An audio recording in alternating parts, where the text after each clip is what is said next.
Olá, amigos do Rita de Cássia. Mais uma vez estamos aqui reunidos para fazermos a gravação de mais uma palestra nesse ciclo de palestras virtuais que a nossa casa está empreendendo.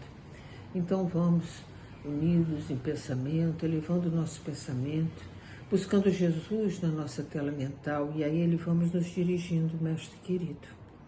Mais uma vez aqui estamos nos colocando à disposição para que possamos realizar um estudo que seja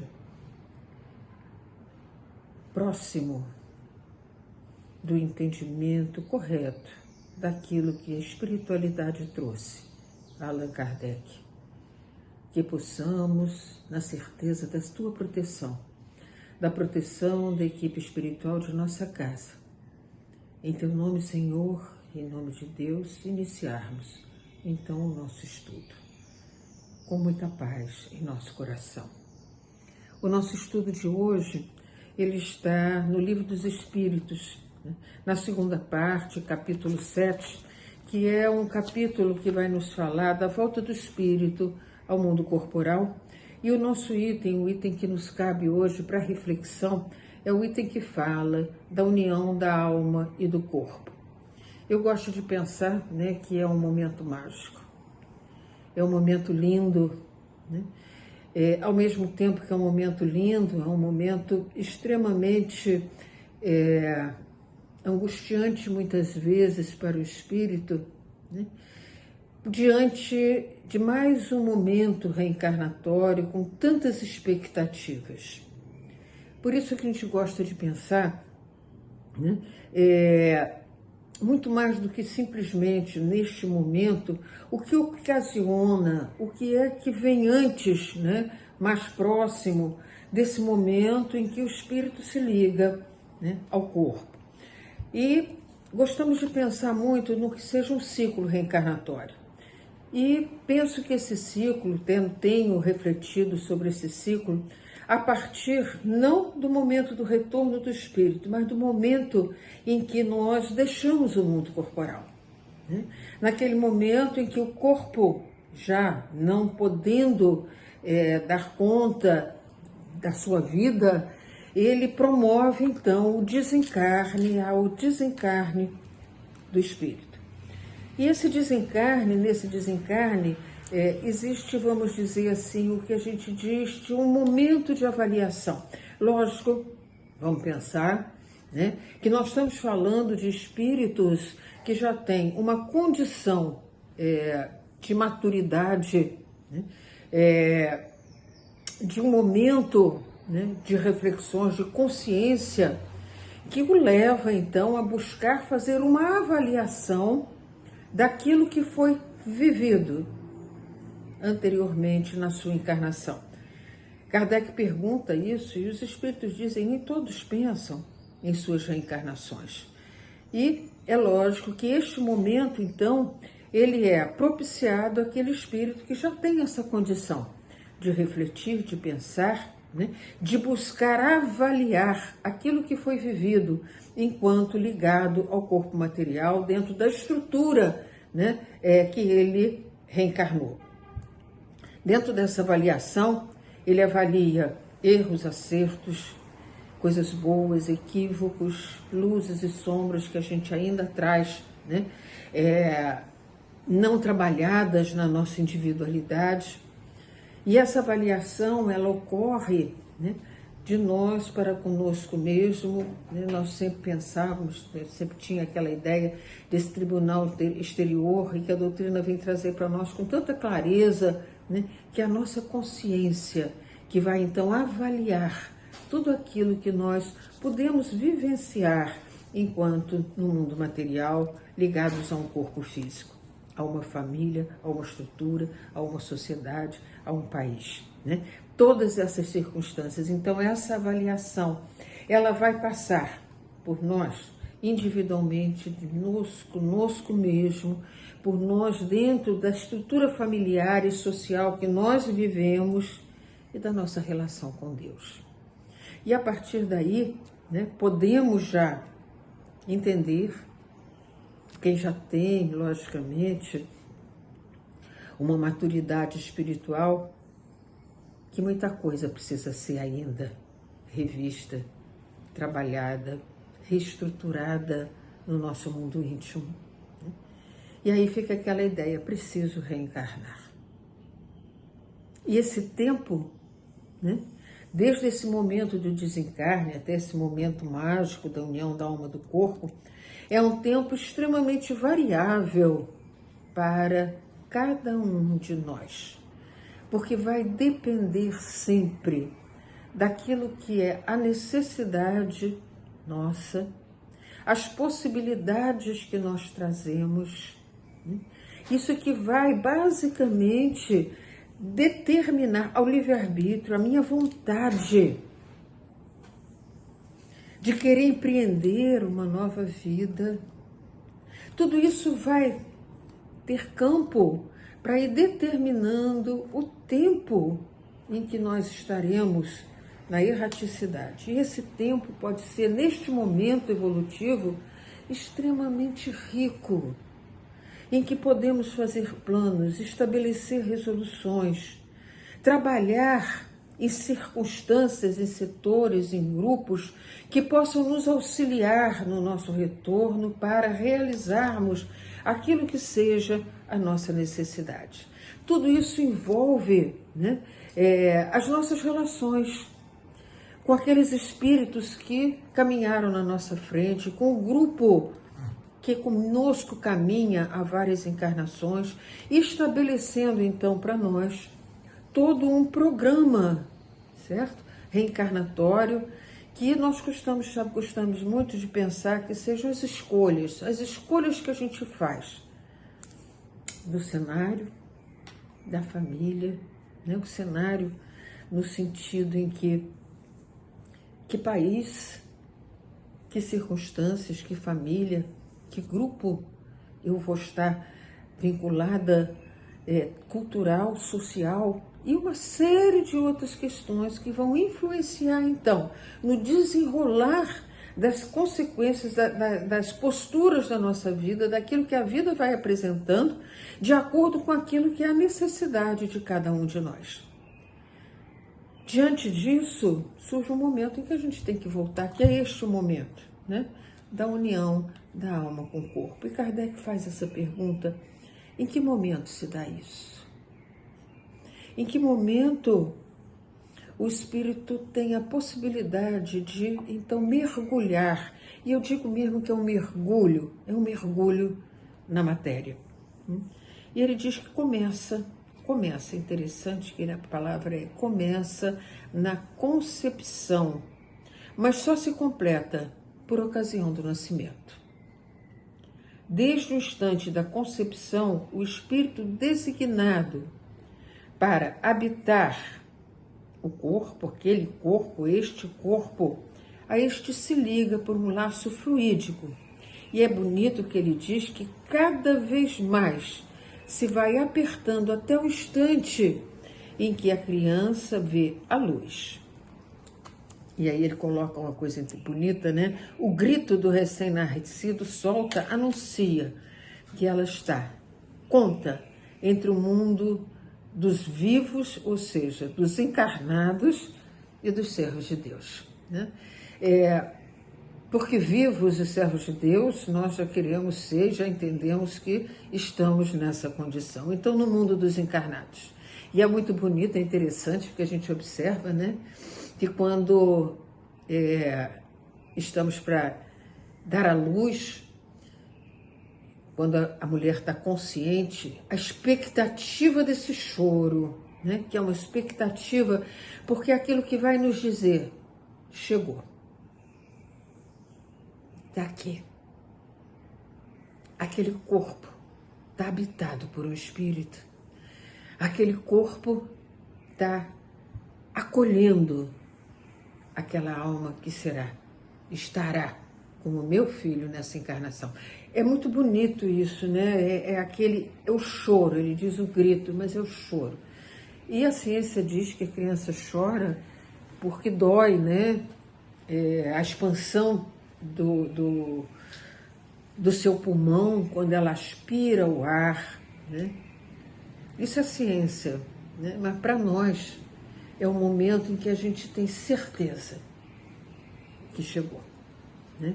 Ali está, no Espírito, nosso Filho, aquele que está designado a caminhar conosco, que está sob a nossa proteção durante um tempo, ali está. E quando ele diz, né, se completa na nação do nascimento, desde o instante ele começa na concepção, aí ele diz que ele se liga por um laço, e que vai se apertando, né, ao longo do processo do desenvolvimento daquele corpo. Em Gênesis capítulo 10, item 18, nós vamos encontrar, né, Kardec coloca que quando o espírito tem de encarnar num corpo humano em vias de formação, um laço fluídico que é apenas expansão do seu perispírito, ou seja, do seu corpo espiritual, o liga a um embrião, para o qual ele se acha atraído por uma força irresistível, desde o momento da concepção. Então, mais uma vez, né, nós vamos vendo como é que a doutrina traz as questões, né, bastante interligadas. E é bonito que ele diz, né, que à medida que o embrião se desenvolve, o laço se estreita. Como ele diria aqui, né, vai se colocando, vai se completando, né? E ele diz que esse laço se estreita sob a influência do princípio vito-material do embrião, e que possui certas propriedades na matéria, e um perispírito, ele diz que se une molécula por molécula ao corpo que se forma, e onde se pode dizer que por intermédio do perispírito, o espírito cria raízes neste embrião. Eu acho isso lindo. Eu gosto de pensar o seguinte, né? Quando eu tenho uma semente, vou colocar essa semente num vaso, né? E ela começa a se enraizar. Nesse primeiro momento, né, a facilidade daquela planta não dar conta e não seguir adiante por fatores externos. E aí na planta é o calor excessivo, é a falta de água, é a falta de nutrientes naquela terra, podem não favorecer ao desenvolvimento daquela planta, seja uma flor, seja uma árvore, seja o que for. E conforme vai se completando o ciclo daquela semente, né, então a raiz vai se colocando com mais força, né, se adentrando, permitindo então que haja mais estabilidade naquela formação. E é isso que a gente vê, né, na formação deste corpo, nessa ligação íntima, né, em que o espírito vai se enraizando. E nesse momento em que ele vai se enraizando, ele vai levando ao corpo magneticamente tudo aquilo que seja a sua necessidade, as suas construções, vai imprimindo o seu cunho na hereditariedade daquele corpo. A lei de Deus é fantástica, né? Cada vez que nós vamos adentrando, pensando, refletindo, ampliando o nosso conhecimento dessas circunstâncias que aparentemente parecem tão comuns, mas a beleza que elas encerram em cada um desses momentos. E quando Kardec vai, né,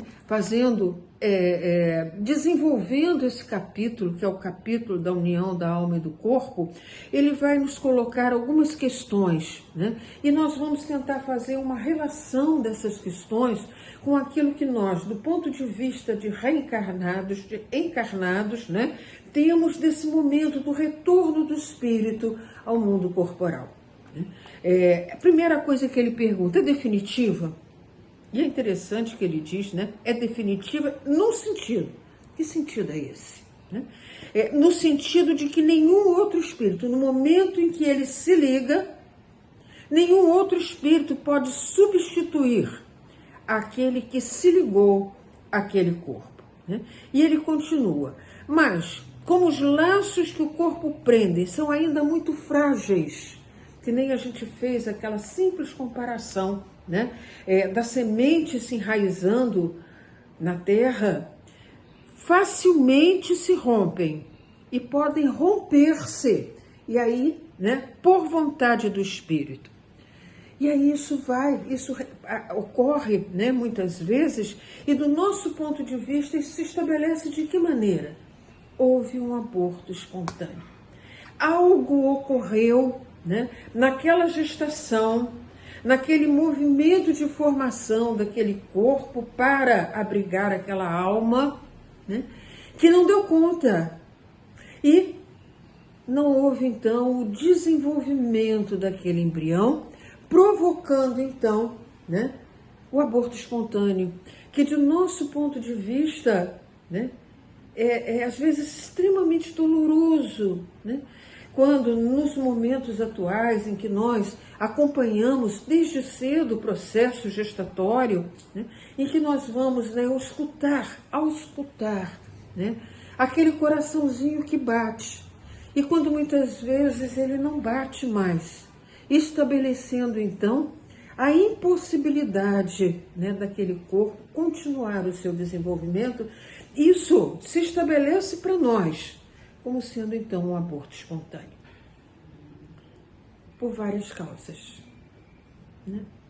Infinitas possibilidades. Daí a nossa impossibilidade de julgar exatamente o que é que ocorreu para que houvesse, então, o aborto espontâneo. E os espíritos nos apontam algumas questões. Uma delas é essa: se o espírito recua diante da prova que escolheu. Ou seja, se ele ainda num estado de consciência, e isso vai nos ligar a uma reflexão, né, da possibilidade de consciência nesse momento, né, em que o espírito está se ligando ao corpo, maior ou menor, né, e nesse caso, numa consciência maior, ele luta e ele tem medo e ele tem receios. E todos esses receios, esse medo, toda aquela vibração que ele imprime naquele embrião, na fragilidade ainda daqueles laços, possibilita, inclusive, que ele se desligue, promovendo então, né, a morte daquele embrião. E que para nós, né, essa é uma possibilidade. Nós temos dentro da reflexão da doutrina espírita uma série de exemplos, né, de circunstâncias em que os espíritos, por conta das suas estruturas psíquicas, né, psicológicas, não conseguiram, né, dar conta de retornar ao mundo material.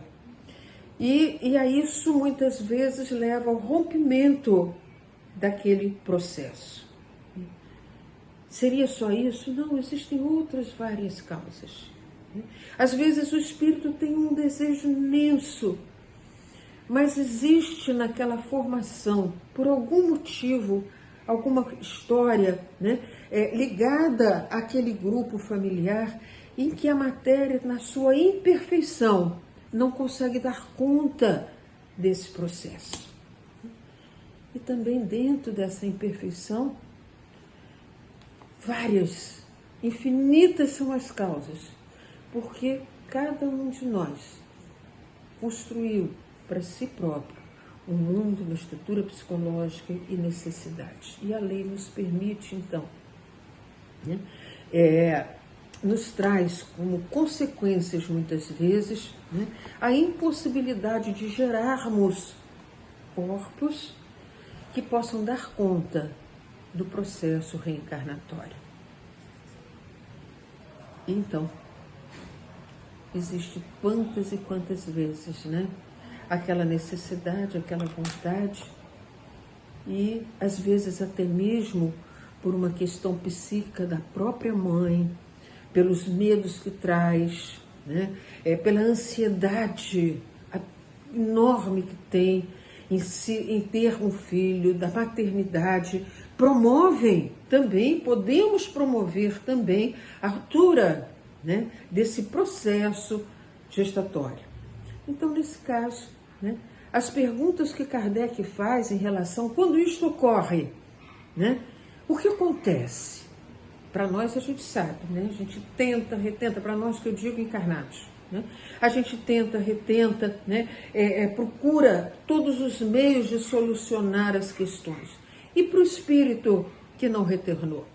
E eu gosto sempre de dizer que a grande resposta da doutrina espírita depende. Depende do espírito, né? Depende da circunstância, depende das possibilidades que ele traz, né? Os espíritos respondem de uma maneira que a gente acha até que não é muito caridosa para conosco, né? E ele diz assim: o que faz o espírito se o corpo que ele escolheu morre antes de se verificar o nascimento? Ele diz assim: escolhe outro, né? Como se fosse algo assim: olha, caiu no chão o teu sorvete, compra outro. E não é assim, a gente sabe, né? Todo custo, a gente que já estuda de alguma maneira, todo custo que envolve todo esse momento. Tanto que ele mais adiante ele vai perguntar: é imediato isso? Ele diz: nem sempre. Por quê? Porque depende. Depende do espírito. Depende da sua possibilidade. Depende de todo um conjunto, né, de circunstâncias, situações nos quais ele está envolvido socialmente e familiarmente, para determinar ou não o retorno imediato em um outro corpo, né? E aí existe também outra questão que ele coloca: que utilidade encontrará um espírito na sua encarnação em um corpo que morre poucos dias depois de nascido?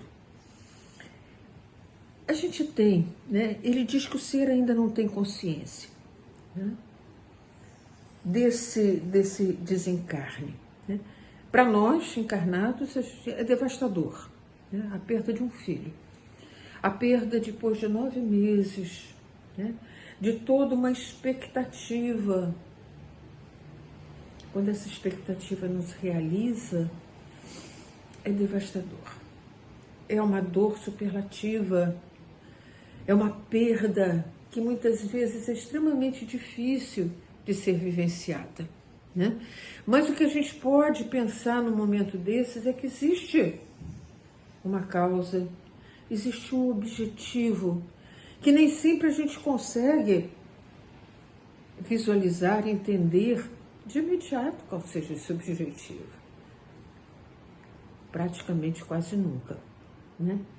Mas existe ali uma necessidade. E nós, conforme vamos, né, nos apropriando da leitura das obras básicas, das obras subsidiárias, em que André Luiz nos traz exemplos vários das necessidades espirituais, e é importante que a gente sempre leia, vendo que aquele caso descrito é o caso daquele espírito, né? Mas nos trazendo essa ideia da diversidade das causas e consequências, das possibilidades várias que vão, aos nossos olhos, né, vão determinar aquilo que aos nossos olhos parece ser uma circunstância, mas que tem como base necessidades, causas específicas determinadas para cada um daqueles envolvidos nas circunstâncias e situações que nos aparecem, né? E dentro dessa ideia a gente sempre pensa, né, não há justiça diante da lei de Deus quando nós ampliamos o nosso olhar para todo o processo reencarnatório das diversas reencarnações, do processo evolutivo do espírito, né? Em que tudo que nos ocorre, ocorre com um propósito, ocorre com um objetivo, e principalmente esse objetivo e esse propósito, embora muitas vezes seja extremamente doloroso do nosso ponto de vista, da nossa vivência, este propósito é bom. E quando a gente se apropria dessa ideia, no mínimo, né, não deixamos de sofrer, não deixamos de nos sentir, né, dentro daquela circunstância de perda, mas não transferimos mais a responsabilidade das nossas vivências, da nossa história, daquilo que nós estamos trabalhando dentro de nós para Deus. Simplesmente é o momento da gente recordar e pensar: o que eu preciso aprender com isso? Certamente que essa experiência é uma experiência dolorosa, mas é uma experiência que está trazendo, né, algo para ser aprendido. Não só para mim, mas para todos aqueles que estão envolvidos com esta história, né? Então, existe sim, né, essa possibilidade. Mas uma das coisas que a espiritualidade sempre nos coloca, que quantas e quantas vezes esse retorno, esse tempo, né, em que os espíritos estão juntos, estão ali naquele processo, como ele é valoroso para aquele indivíduo, para aquele espírito que está retornando. Porque nada se perde. Nós é que muitas vezes não conseguimos, né, alcançar, né, com clareza quais sejam os objetivos daquela circunstância, né? E Kardec continua, né, ele coloca nesse intervalo, que é justamente o que nós estávamos falando, que medeia a questão 351, esse intervalo que medeia a concepção ao nascimento, goza o espírito de todas as faculdades. Mais uma vez, a resposta está aqui clara. Vocês estão lá, pegam o livro dos Espíritos e vão ler. Ele diz mais ou menos. Por que é mais ou menos? Duas questões, né? Aqui, na resposta, ele vai dizer que conforme ele vai se enraizando, conforme ele vai ampliando o processo reencarnatório, ele vai buscando, ele vai perdendo um pouco, né, a sua lucidez. No entanto, né, quando ele diz mais ou menos também, porque depende de quem é aquela individualidade que está retornando. Por exemplo, quando nós formos lá em André Luiz, em Missionários da Luz, nós vamos ver que Segismundo, por conta de todo o processo que ele estava vivendo, né, daquela encarnação, por conta da rejeição primeira, né, que aquele genitor estava tendo em relação a ele, leiam o livro, né, ele praticamente adormece, se fecha dentro de si mesmo, quase que para conseguir, né, anular aquelas ideias todas para que o seu retorno, embora ele traga na sua estrutura psíquica tudo aquilo que ele construiu, não venha com tanta força das lembranças da reencarnação passada. Então isso é uma possibilidade, é a misericórdia de Deus atuando, né?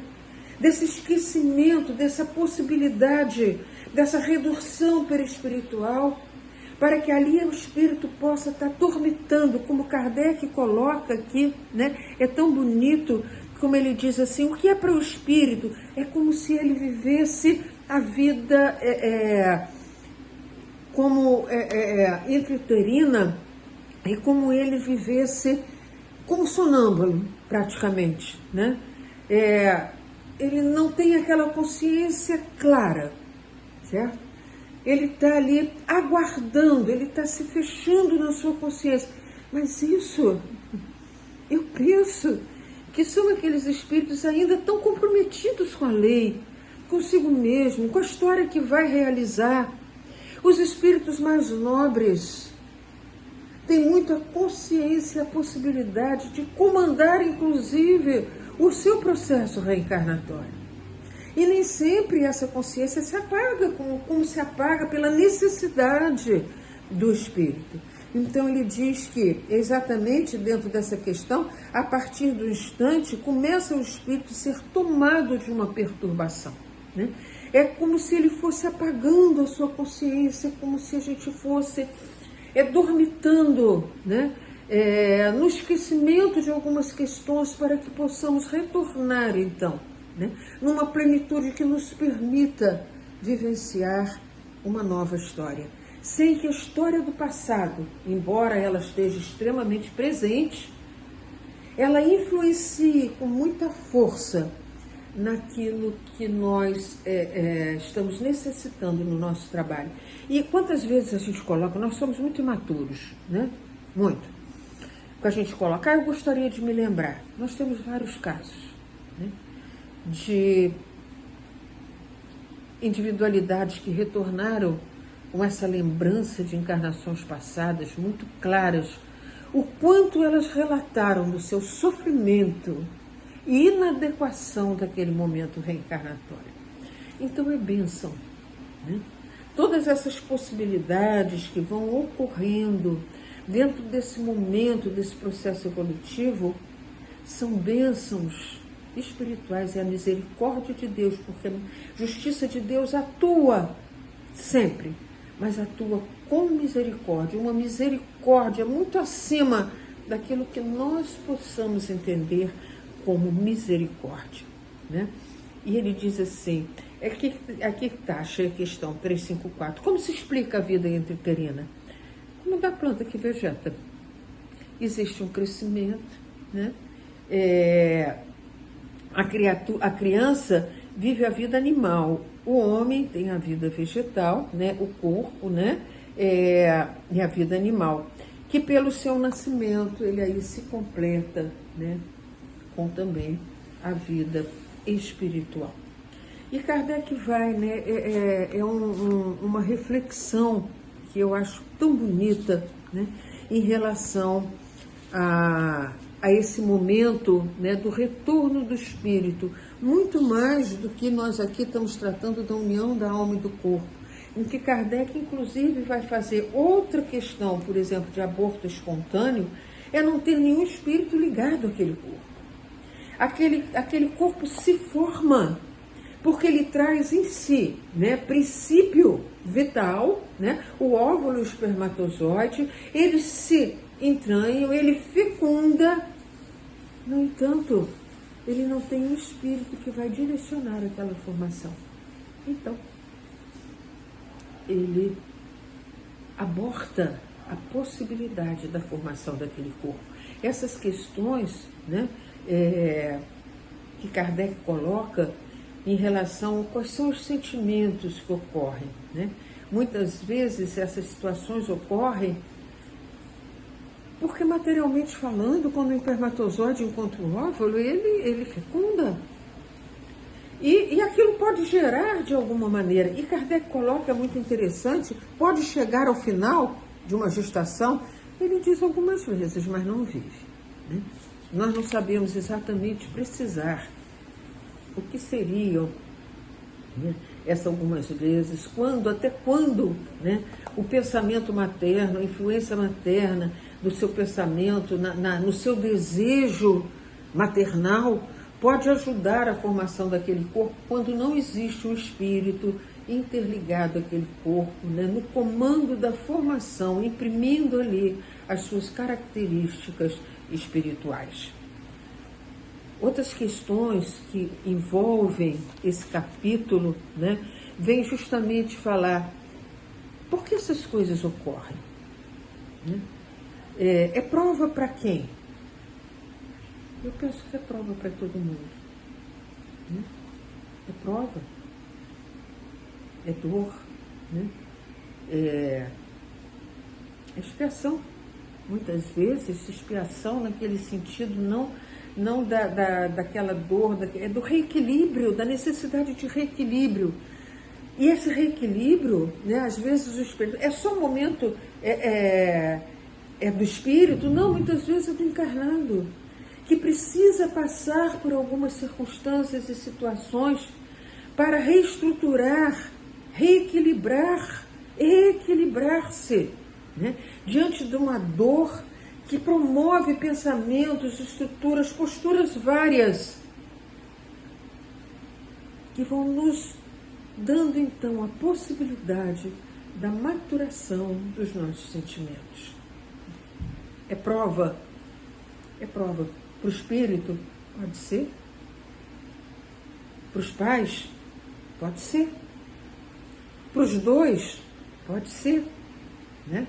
Porque nós desconhecemos quais são as circunstâncias várias que vão envolver aquele momento, né, do retorno do espírito ao mundo corporal. As possibilidades são várias, tudo ocorre segundo a lei de Deus, que é única para a felicidade nossa. E aí a gente lembra da questão 614, né? É única para a felicidade do homem. E se alguma infelicidade ocorre, é porque naquela estrutura que nos promoveu essa infelicidade, ainda existem desajustes relacionados ao nosso entendimento da lei, à nossa vivência da lei de Deus na sua integralidade, que de alguma maneira o retorno do mundo ao mundo corporal vai nos promover esta possibilidade, né? Então aqui a gente possa cada vez mais valorizar, né? Valorizar esse momento. Dentro desse ciclo, né?